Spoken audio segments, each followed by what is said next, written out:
Portland homeowners, it's that time. Let us prepare you with Hatch Homes Group's market predictions for 2023. We've done our research. We've compiled lots of information from leading professionals throughout the industry so we can give you an honest take on what to expect as a homeowner for the Portland housing market here in 2023. If this sounds like something you need, you stay tuned and we're going to give you everything you need.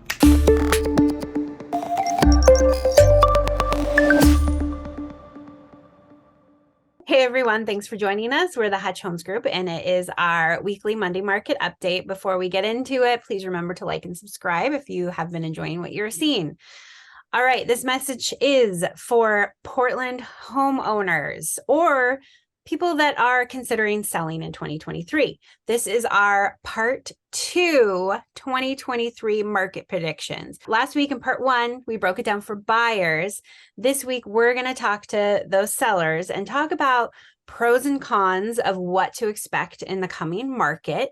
And specifically, we're going to talk about these 4 things: home price predictions, mortgage rate predictions, how many homes are going to be sold, so volume predictions, and then home inventory. So what's going to be on the market?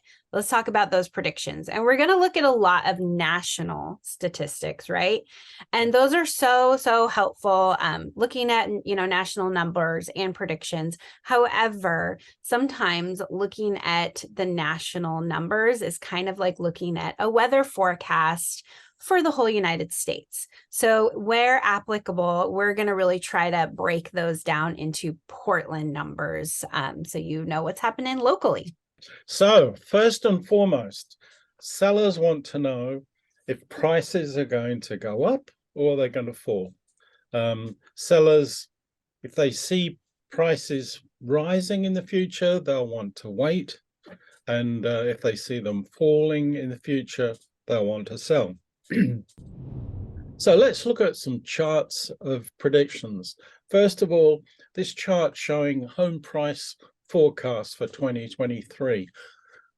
The thing we notice straight away is a great variety of predictions, and we've seen this in the press. We've got the pessimistic level. We've seen a drop in prices of a little over 5%. The positive view from realtor.com, we've seen an increase of 5.4%. Most of the predictions are positive, and the average is certainly positive. But these are the national predictions. And then let's have a look at this other chart, this green chart here, which shows the change in home prices for the past 10 years. And we've seen that we've seen a sort of normal of 5% appreciation. We have seen no negative depreciation. And we see our current levels of appreciation are considerably above the normal. So that's positive. Well, that's national. So what about local? First of all, if we look at what's happened in Portland over the past 12 months, we see different areas performing differently.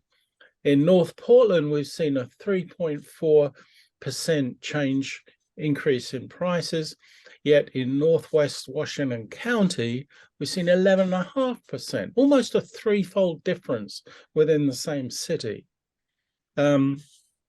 So what is our prediction? We discussed this within ourselves. We looked into our crystal ball, gazed in there.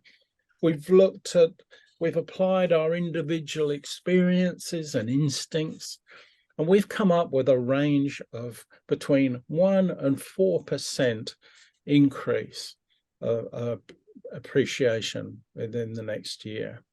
So that's what we've come up with. In Portland. Yeah, that's in the Portland metro area. Yeah, and that it does take into consideration maybe a little bit of depreciation in some not so hot neighborhoods. Yeah. Second, mortgage rates. We all know that 2022 was pretty volatile. I mean, just look at this graph. They went up and up in a hurry, and that drastically changed affordability for buyers. And then it went up so fast that it was really hard for someone to know what they could and couldn't afford. So predictions wise for 2023, they're kind of looking around like 6.8. But this is looking really dependent upon if we go into a recession. If we do go into a recession, interest rates typically go down. And so somewhere in the mid sixes and then maybe finishing the year off in the mid fives could be very, very possible. What we are very, very, very confident about is that 2023 will be a lot more stable than this last year was as far as mortgage rates go. Third is sales volume. So our prediction for total sales is that the amount of sales is going to go down in 2023. But what does that mean for you as a seller? To have that discussion, we need to look at inventory. So inventory goes along with home sales, and our prediction for inventory is that it's going to kind of hover where it has been. If you look at this graph, you'll see that inventory has been low for quite a while in comparison to previous years. And that means we're going to be staying in a seller's market. However, because our sales volume prediction is that we're going to have fewer sales, that does mean more competition for you as a seller. And that also means that selling your home in the right way, getting it prepped for sale in the right way, and of course, choosing the right team to sell your home is going to be extremely important. So some of the things that will keep us in a seller's market are the fact that we still have a large portion of the population in Portland that needs housing and is actively looking for housing. And we also have the millennial population, which is increasingly coming into being able to afford housing, and they are still looking to buy. That combined with the fact that we have very low new construction starting in our area means that it is still a great time to be selling because people do want to buy. So our prediction is that even though sales volume is going to decrease, fewer homes will sell, there will be still good opportunities for sellers, especially those sellers whose homes are in good neighborhoods and are ready to go for buyers. Yeah, so that leads us perfectly into the pros and cons. So we're going to start out with some cons. And, to be fair, these aren't really horrific cons. These are just like really something that you need to, they're expectations, if you will. So first con, higher interest rates will make your house less affordable. Yeah, so buyers are going to struggle with higher interest rates, which means that your house, which may have been attractive to a whole bunch of buyers, might be just attractive to fewer buyers. And compared to, for instance, 8 months ago when affordability was completely different, it just might mean that your house doesn't look as attractive to as many buyers because of the affordability. Yeah, it's more expensive. And so they take that into consideration. All right, another con, we touched on it, but there are some neighborhoods that just aren't doing as well right now in Portland.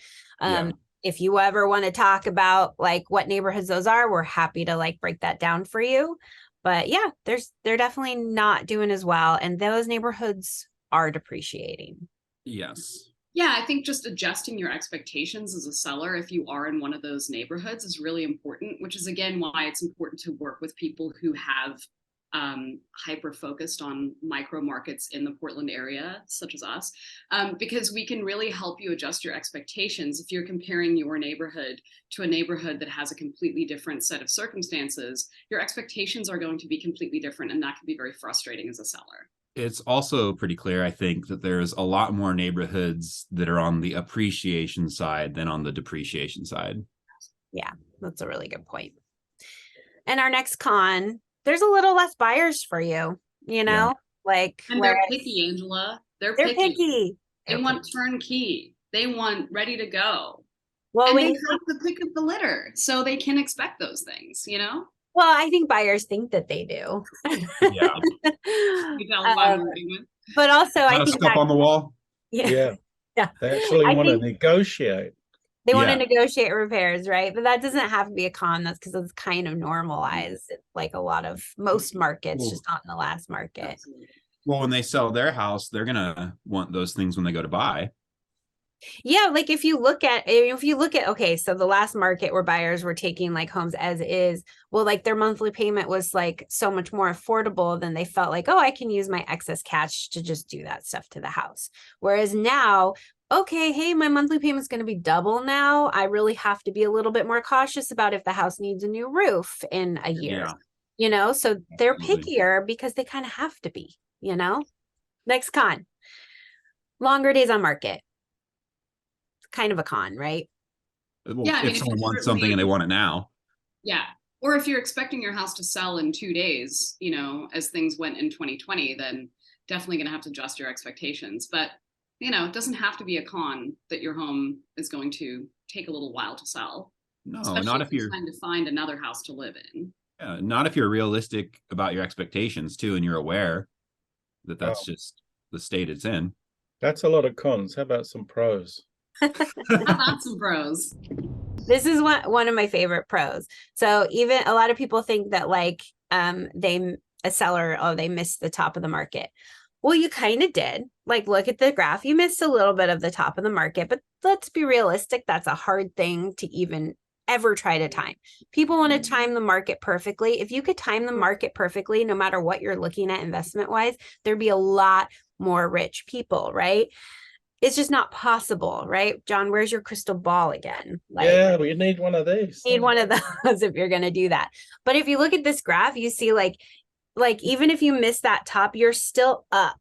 You're still up in your house value year over year. So yeah, you're not at that tippy top, but you're still up. So I think that's a huge pro that a lot of sellers need to understand. Okay, this is another one of my favorite pros of this market.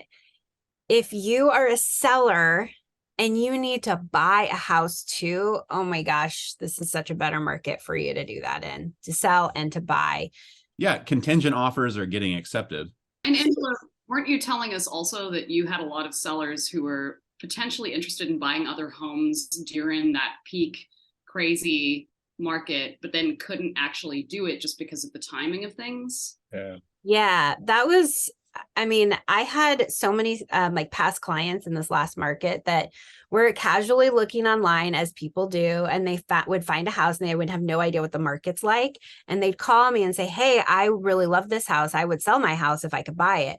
So I'd look into the property and I have to tell them, hey, there's like 10 offers on this house right now.